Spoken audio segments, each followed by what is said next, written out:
నమస్తే, welcome to టీ5 మరో నేత్రం.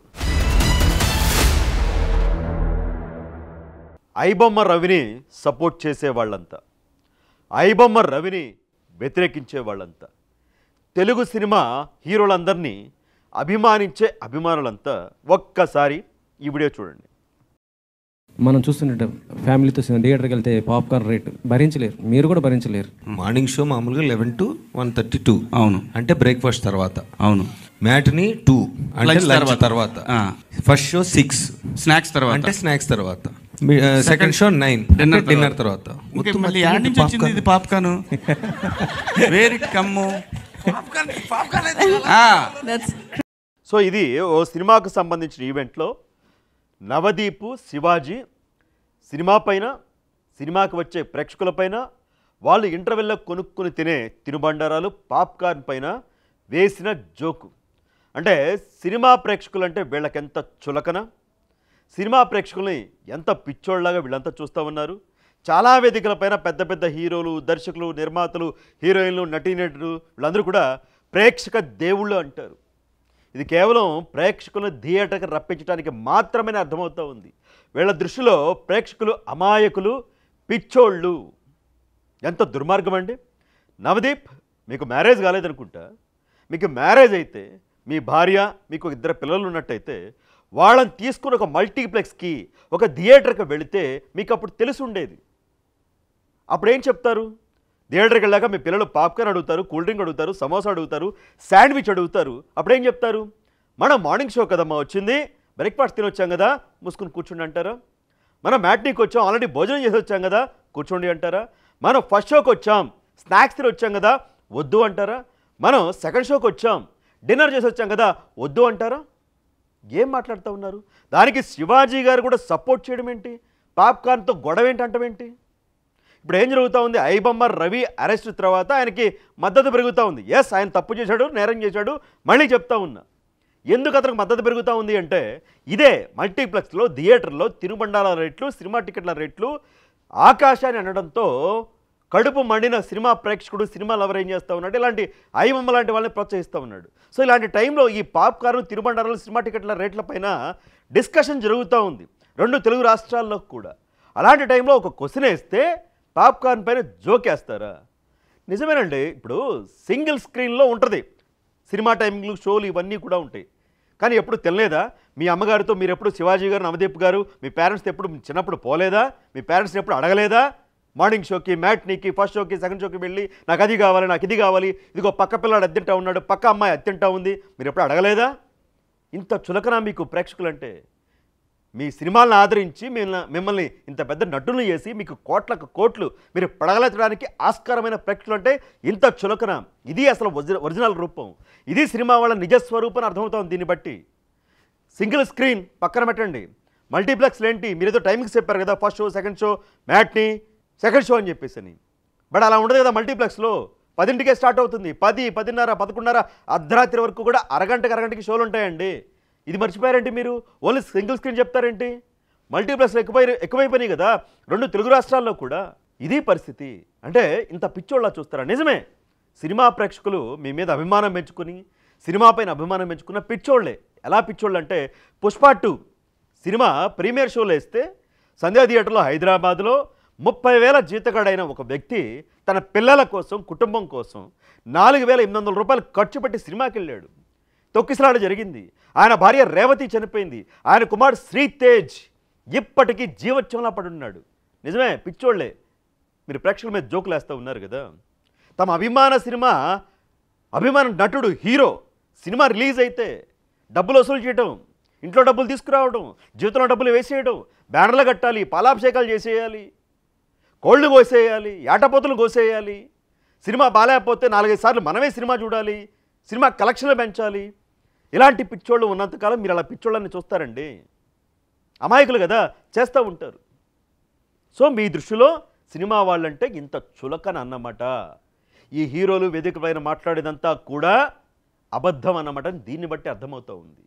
అదేంది, మొన్న కూడా అన్నారు, సినిమా ఎవరు చూడమన్నారు, అంత బడ్జెట్ ఎవరిదేమన్నారు, చూడకండి మానేయండి అని.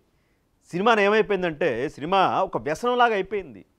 ఒక రోజువారీ అవసరం, ఒక వస్తువులాగా అయిపోయింది. దాన్నే మీరు క్యాష్ చేసుకుంటూ ఉన్నారు. ఇప్పుడు ఐబొమ్మ లాంటి రవిని అరెస్ట్ చేస్తే సహజంగా ఏం జరగాలి? సమాజం నుంచి బాగా బుద్ధి చెప్పారు ఐబొమ్మ రవికి, ఇలాంటి వాళ్ళు సమాజంలో ఉండకూడదు అనేది రావాలి జనాన్ని నుంచి. వాడు 90% మంది ఐబొమ్మ రవికి మద్దతు తెలుపుతూ ఉన్నారు. చట్టం ముందు అతను దోషి కావచ్చు, చట్టం ముందు అతను చేసిన తప్పు కావచ్చు, బట్ మద్దతు ఎందుకు వస్తూ ఉంది? నేను కూడా చెప్పా వీడియోలో, బాబు 50 లక్షల మంది డేటా అతని దగ్గర ఉంది. డేటా థర్డ్ పార్టీకి అమ్మేసుకుంటే మీ బ్యాంక్ ఖాతాలు డబ్బు మాయమవుతుందేమో, మీరు ఇబ్బందులు పడతారేమో, డిజిటల్ అరెస్ట్ జరుగుతుందేమో. అలాగే బెట్టింగ్ యాప్లు కూడా ప్రమోట్ చేస్తూ ఉన్నాడు, కోట్లు సంపాదిస్తూ ఉన్నాడు, మీకు సినిమా ఫ్రీగా చూపించి అని చెప్తున్నా కూడా జనం నమ్మట్లా. అంత మద్దతు వస్తూ ఉంది అతనికి. దీనికి కారణం ఏంటి?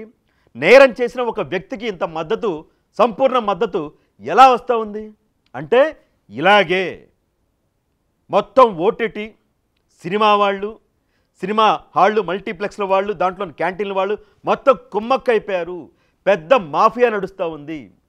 సినిమా అభిమానాన్ని క్యాష్ చేసుకుంటూ ఉన్నారు, జేబులు గుల్ల చేస్తూ ఉన్నారు. కాబట్టే ఐబొమ్మ లాంటి రవి లాంటి వాడిని వ్యక్తి అరెస్ట్ చేస్తే ఇంత మద్దతు వస్తూ ఉంది. మీరు ఐబొమ్మ రవి చేసిన తప్పును చూస్తూ ఉన్నారు, అది చట్టం చూసుకుంటుంది, కోర్టు చూసుకుంటుంది. బట్ మీరు చేస్తున్న తప్పుల పరిస్థితి ఏంటి? మీరు చేస్తున్న దోపిడీ పరిస్థితి ఏంటి? అది కూడా ఆలోచించాలి కదా. నాకు అర్థం కాని విషయం ఏంటంటే, సజ్జనార్ గారు పట్టుకున్నారు ఐబొమ్మ రవిని, భార్య ఇచ్చిన సమాచారం మేరకు అని బయట టాక్ నడుస్తూ ఉంది. లేదు లేదు మేమే పట్టుకున్నాము, అతను ఛాలెంజ్ చేశాడు కాబట్టి సజ్జనార్ గారు చెప్తూ ఉన్నారు. సహజంగా ఏం జరుగుతుంది అంటే, ఇప్పుడు నేనే మా ఇంట్లో దొంగతనం జరిగింది, లేదు సైబర్ నేరం జరిగింది, కంప్లైంట్ చేశా పోలీసులకి, మొత్తానికి ఆ దొంగని పట్టుకున్నారు పోలీసులు. ఏం చేస్తారు? ఓ మీడియా సమావేశాన్ని ఏర్పాటు చేస్తారు. ఆ దొంగని పోలీసులు వరుసని కూర్చుంటారు, వెనక నుంచోబెడతారు, అవసరమైతే మాస్క్ వేస్తారు, వేసి ఆ దోపిడీకి సంబంధించిన వివరాలు, ఎలా పట్టుకున్నామో, కంప్లైంట్ ఎవరు ఇచ్చారనే వివరాలు చెప్తారు. అంతవరకు మాత్రమే మీడియాకి. అంతేగాని నన్ను పిలిచి సజ్జనార్ గారి పక్కన, ఇంకో కమిషనర్ గారి పక్కన కూర్చోబెట్టి ఆ వెనకాల నుంచోబెట్టి ప్రెస్ మీట్ పెట్టరు. ఇదేంటో మరి కొత్త సాంప్రదాయం నాకు అర్థం కావట్లేదు. ఐబొమ్మ రవి విషయంలో కూడా అంతే కదా. అతని వల్ల సినిమా ఇండస్ట్రీ ఇబ్బంది పడిందట, 21,000 సినిమాలు ఉన్నాయి, 20,000 కోట్ల నష్టమని చెప్తా ఉన్నారు. కొంతమంది కంప్లైంట్ చేశారు. నాగార్జున గారిని, చిరంజీవి గారిని, దిల్ రాజు గారిని, సురేష్ బాబు గారిని, వీళ్ళందరినీ పిలిచి కూర్చోబెట్టి పోలీసుల ప్రెస్ మీట్లో వాళ్ళ కుర్చీలు వేసి వాళ్ళ చేత మాట్లాడించడం ఏంటి? రాజమౌళి గారిని, వీళ్ళందరినీ కూడా నాకు అర్థం కాలేదు. అలా ఎలా సామాన్యుని అలా పిలిచి కూర్చోబెడతారా కంప్లైంట్ ఇచ్చిన వ్యక్తిని, దొంగను పట్టుకుంటే? చట్టం ముందు సమానమే అందరూ, సినిమా హీరో అయినా, డైరెక్టర్ అయినా, మీరైనా, నేనైనా, పోలీసుల ముందు అందరూ సమానమే కదా. ఎవరైనా సామాన్యుడికి లేని వాళ్ళకెందుకు చట్టం ముందు అంత స్పెషల్ హోదా, గౌరవం? అసలు జరగాల్సిందేంటి? సజ్జనార్ గారు ప్రెస్ మీట్ పెట్టాలి, ఐబొమ్మ రవిని మీడియా ముందు ప్రవేశపెట్టాలి, అది మీడియాకు విడుదల చేయాలి. మేము ఇలా పట్టుకున్నాము, ఇది పరిస్థితి అనేది ఆ వివరాలని చెప్పాలి. అప్పుడు తెలుగు సినిమా ఇండస్ట్రీ వాళ్ళు ఏం చేయాలి? వాళ్ళు సపరేట్గా ప్రెస్ మీట్ పెట్టాలి. ఏ ఫిలిం ఛాంబర్లోనో, ఏ పార్క్ హైత్ హోటల్లోనో, ఏ అన్నపూర్ణ స్టూడియోలోనో, ఏ రామోజీ ఫిలిం సిటీలోనో, ఏ డి రామానాయుడు పద్మాలయ స్టూడియోలోనో ప్రెస్ మీట్ పెట్టి తెలంగాణ పోలీసులు ధన్యవాదాలు, మా సినిమా ఇండస్ట్రీని తిప్పలు పెట్టిన ఇమ్మడి రవిని పట్టుకున్నందుకు అని ఒక థ్యాంక్స్ చెప్తే బాగుంటుంది. ఆ ప్రెస్ మీట్ వేరు, ఈ ప్రెస్ మీట్ వేరు. రెండింటిని కలిపేశారేంటో ఎవరికి నాకైతే అర్థం కాలేదు. అర్థమైతే మీరు సమాధానం చెప్పండి. మీ అభిప్రాయాన్ని ఈ అంశం పైన కమెంట్ రూపంలో తెలియచేయండి. ఇది జరుగుతూ ఉంది. అంటే సినిమా మీద ప్రేమతో, సినిమా హీరోల మీద అభిమానంతో మీకు బ్యానర్లు కట్టి, మీకు పాలాభిషేకాలు చేసి, మీకు 100,000 రూపాయల టికెట్లు మీరు పెడితే కొనుక్కున్నదే కాక టికెట్ సినిమా చూడడానికి వెళ్ళి ప్రాణాలు కోల్పోయి, హాస్పిటల్లో జీవోత్సవాలా పడుండి, మీ ప్రీ రిలీజ్ ఈవెంట్లకి అటెండ్ అయ్యి వెళ్తూ యాక్సిడెంట్లు చనిపోయి వాళ్ళ మొహానేవో కొడతారు 2 లక్షలు 3 లక్షలు. మళ్ళీ ఆ కుటుంబానికి కన్నెత్తి కూడా చూడరు, వీళ్ళు కన్నెత్తి కూడా చూడరు. చాలామంది ఉన్నారు అలాంటి హీరోలు. ఏంటిది? మీరందరూ బాగున్నారు, మీరందరూ సేఫ్గా ఉన్నారే, ఆ కుటుంబాల పరిస్థితి ఏంటి? ఐబొమ్మ రవి లాంటి వాళ్ళకి సపోర్ట్ ఇంత రావడానికి కారణం ఏంటంటే, సినిమా హీరోలు బడ్జెట్లు పెంచేశారు. మేము ఇంత బడ్జెట్ సినిమా తీసాం కాబట్టి మాకింత సినిమా టికెట్ల రేట్లు పెంచండి అని ప్రభుత్వాన్ని అడుగుతూ ఉన్నారు. తెలంగాణ ప్రభుత్వం, ఆంధ్రప్రదేశ్ ప్రభుత్వాన్ని. ఆ ప్రభుత్వాలు కూడా సపరేట్ జీవోలు వీళ్ళకి విడుదల చేస్తూ ఉన్నాయి. సినిమా కాస్ట్ ఎంత అవుతూ ఉంది? నిజంగా 500 కోట్లు పెట్టి 300 కోట్లు పెట్టి సినిమాలు తీస్తున్నారా నిజంగా మీరు? అంత ఖర్చు సినిమాకి అవుతూ ఉందా? అంత ప్రొడక్షన్ కాస్ట్ అవుతూ ఉందా? ఒక 300 కోట్ల సినిమా అంటే 100 కోట్లు 150 కోట్లు హీరోకి వెళ్ళిపోతున్నాయి, ఇంకో 70 కోట్లు 80 కోట్లు డైరెక్టర్కి వెళ్ళిపోతాయి. అంటే సినిమా బడ్జెట్లో దాదాపుగా నటీనటులు, మిగతా మ్యూజిక్ డైరెక్టర్లు ఇవన్నీ కలిపి సినిమా బడ్జెట్లో మొత్తం వీళ్ళ రెమ్యునేషన్కి వెళ్ళిపోతూ ఉంది. సింహభాగం హీరోకి, డైరెక్టర్కి. అంటే 300 కోట్ల బడ్జెట్లో దాదాపుగా 230 నుంచి 50 కోట్లు వీళ్ళ రెమ్యునేషన్కి వెళ్ళిపోతూ ఉంది. సుమారుగా ఒక 50 కోట్లు ఏమో ఖర్చు పెడతా ఉన్నారు అంతే తెలుసా. ఇంకెక్కడ క్వాలిటీ వస్తూ ఉంది, ఇంకెక్కడ క్వాలిటీ వస్తూ ఉంది. అభిమాన హీరో కాబట్టి ఏదో 4 ఎలివేషన్లు వేసేసి 4 పాటలు పెట్టేసి 4 ఫైట్లు పెట్టేస్తే అయిపోతుంది అంతే, అదే ఖర్చు. హీరోలు రెమ్యునేషన్ కోసం మన టికెట్ల రేట్లు పెంచుతూ ఉన్నారు తెలుసా మీకు. సినిమాకి నిజంగానే ఇంత బడ్జెట్ అయింది, జామ్స్ క్యామ్రూల్ లాంటి అవతార్ లాంటి సినిమా తీస్తూ ఉన్నారు, ఇదిగో ఖర్చు కళ్ళ ముందు కనిపిస్తూ ఉంది అంటే ₹1 ప్రేక్షకుడు ఖర్చు పెడతాడు. హీరో రెమ్యునేషన్ 150 కోట్ల, 150 కోట్లు. డైరెక్టర్ రెమ్యునేషన్ 100 కోట్లు. వాళ్ళ రెమ్యునేషన్ మనం ఇస్తూ ఉన్నాం. మీకు అర్థమవుతా ఉందా. సినిమాకైనా ఖర్చు కాదు, సినిమాకైనా ఖర్చు కాదు. సో ఈ హీరోల రెమ్యునేషన్ ఏదైతే ఇస్తూ ఉన్నారో దాన్ని వసూలు చేసుకోవడానికి నిర్మాతలు ప్రభుత్వాలను అడుగుతూ ఉన్నారు. వాళ్ళు పెంచేస్తూ ఉన్నారు అడగగానే. ఇదేం సంస్కృతి.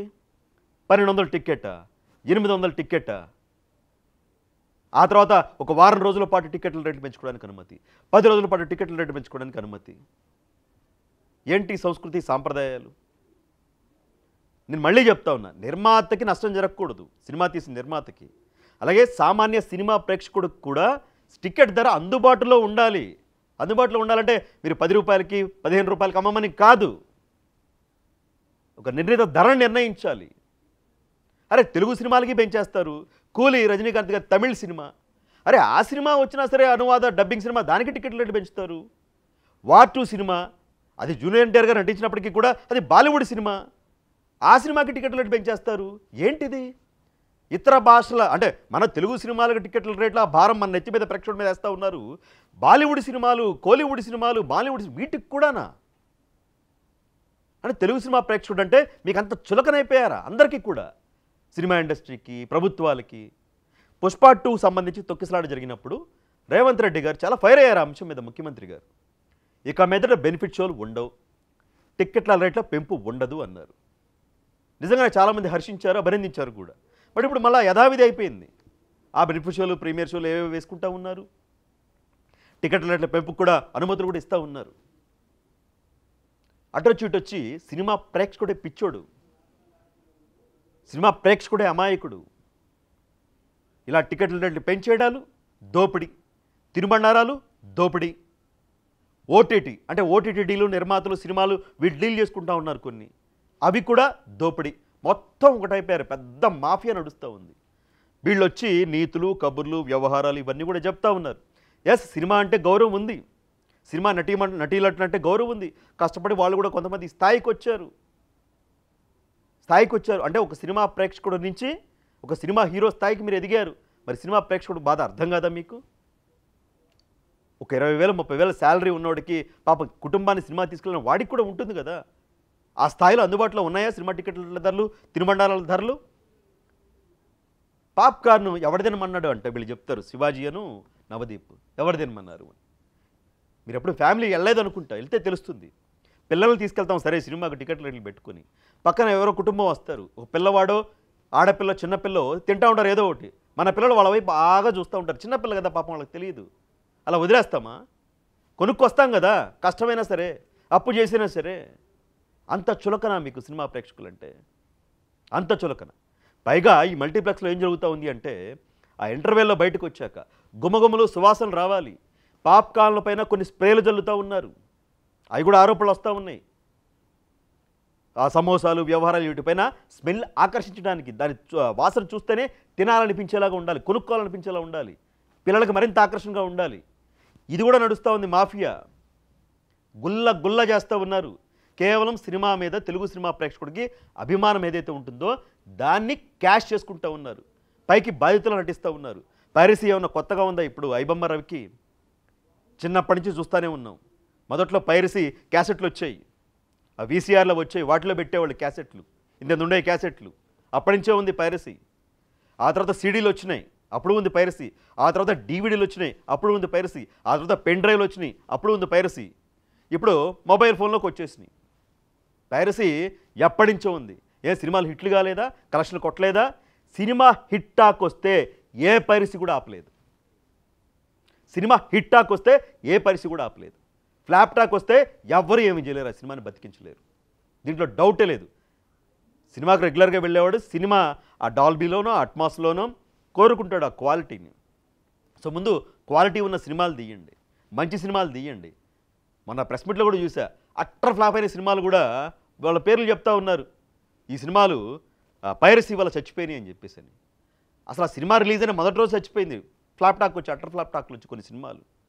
సో ఇదంతా కూడా ఏంటంటే నేను ఐబొమ్మ రవినేమి సపోర్ట్ చేయట్లా, అంటే పబ్లిక్ సపోర్ట్ చేస్తూ ఉన్నారు, నేను సపోర్ట్ చేయట్లా. చట్టం ముందు అతను నేరస్తుడే, దాన్ని ఎదుర్కోవాల్సిందే. ఠాగూర్ సినిమాలో చిరంజీవి గారు అవినీతి పనులు అంతం చేయడానికి ఏం చేస్తారు, చంపేస్తారు. చట్టం ముందు పాపం నుంచుంటాడు నేరస్తుడిగా. బట్ ప్రజలు హర్షించారు కదా, మా నుంచి ఈ విధంగా దోపిడీ అవినీతి జలగల్ని చంపేశారు మహానుభావుడు, వదిలేయండి ఆయనని చెప్పేసి. శివాజీ సినిమాలో రజనీకాంత్ కూడా అంతే కదా, ఈ నల్లధనాన్ని ఉన్న వాళ్ళని దోచుకొని కళాశాలలు అవి ఇవి మొత్తం కట్టేస్తాడు, డెవలప్మెంట్ చేస్తాడు. చట్టం ముందు దోపిడీనే, నేరస్తుడే, బట్ పబ్లిక్ నుంచి ఎంత మంచి పేరు వస్తుంది. సో సినిమాల్లో అలా ఉంటుంది, మనమే చప్పట్లు కొడతాం అక్కడ. బట్ రియాలిటీలో ఆ రేంజ్లో ఐబొమ్మ రవిని ఊహిస్తూ ఉన్నారు. సో అతను తప్పు చేసి ఉండొచ్చు, బట్ సినిమా ఫ్రీగా చూపించాడు కదా అని. సో అతను దోపిడీ చేశాడు, బెట్టింగ్ యాప్లు ఇవి చెప్పినా నమ్మట్లా జనం. సో ఎవరు తప్పు ఎవరు తప్పు పక్కన పెడితే ఐబొమ్మ రవి అతని నేరాన్ని మనం వేలెత్తి చూపించే ముందు మనం ఏం చేస్తున్నాం కూడా చూడాలి. ఇండస్ట్రీ ఏం చేస్తూ ఉంది, ఓటీటీలు ఏం చేస్తూ ఉన్నాయి, సినిమా థియేటర్లు మల్టీప్లెక్స్ ఏం చేస్తూ ఉన్నాయి, వీళ్ళందరూ కలిసి మన జేబుకి ఎలా గుల్ల చేస్తూ ఉన్నారు. కేవలం అభిమానం, మనకి సినిమా మీద ఉన్న అభిమానం, ప్రేమ, ఇష్టాన్ని ఏ విధంగా దోపిడీ పరంగా దోచుకుంటూ ఉన్నారో మీరు కూడా ఒకసారి ఆలోచించుకొని టికెట్ల రేట్లు అందుబాటులోకి, హీరోల రెమ్యునేషన్లు 150 కోట్లు అంటాం. మొన్న పుష్ప 2 అల్లు అర్జున్ గారికి పోయే కొద్ది ఏమవుతుందో, ఇక 300 కోట్లు 400 కోట్లు 500 కోట్లు రెమ్యునేషన్ వెళ్ళిపోతే ఇంకేంటి పరిస్థితి. సో ఐబొమ్మ రవి లాంటి వాళ్ళు ఇంకా మంది పుట్టుకొస్తారు, వీళ్ళు పట్టుకోవడానికి పోలీసులు వెళ్తూ ఉండాలి. అదేంటారు ఐబొమ్మ రవిని కస్టడీకి తీసుకున్నారట, విచారిస్తూ ఉన్నారట, ఈడీ కూడా ఎంటర్ అయిందట. సో అవన్నీ లెక్కలు వేరు, ఇంకా చాలా ఉన్నాయి. ఇప్పుడు ఐబొమ్మ రవిని పట్టుకోవడం వల్ల ఓన్లీ సినిమా ఇండస్ట్రీకి ఏదైతే నష్టం జరుగుతుందో అది కొంతవరకు ఆగొచ్చేమో, అంతవరకు మాత్రమే. అది సినిమా ఇండస్ట్రీకి, సమాజానికి ఏమి ఉపయోగం కాదు. సమాజానికి ఉపయోగపడే పెద్ద బ్లాస్ట్ ఏమీ లేదు ఇక్కడ. ఇంకా చాలా ఉన్నాయి సమాజంలో జరిగే నేరాలు, అత్యాచారాలు, హత్యలు, చిన్నపిల్లలపైన రేపులు, డ్రగ్స్, గంజాయి, రాజకీయ నాయకుల అవినీతి, అక్రమాలు, వాళ్ళు చేస్తున్న నేరాలు చాలా ఉన్నాయి సమాజాన్ని పట్టి పీడిస్తున్నవి. అలాంటి వాటిలో ప్రతిభ చూపి వాటిని జనం ముందు ఉంచి జనం హర్షిస్తారు. ఇవిడపైన ఐబొమ్మ రవి అరెస్టు, సజ్జనార్ గారి ప్రెస్ మీటు, తదనంతర పరిణామాలు, సినిమా ఇండస్ట్రీలో జరుగుతున్న దోపిడీ, వీళ్ళు ప్రేక్షకులు ఎంత చులకనంగా చూస్తూ ఉన్నారు, వాళ్ళ వ్యాఖ్యలు, ఈ అంశాలంటిపైన కూడా, నేను మాట్లాడిన వ్యాఖ్యలపైన కూడా మీకు అభ్యంతరాలు ఉంటే మీ అభిప్రాయాన్ని కమెంట్ రూపంలో తెలియచేయండి.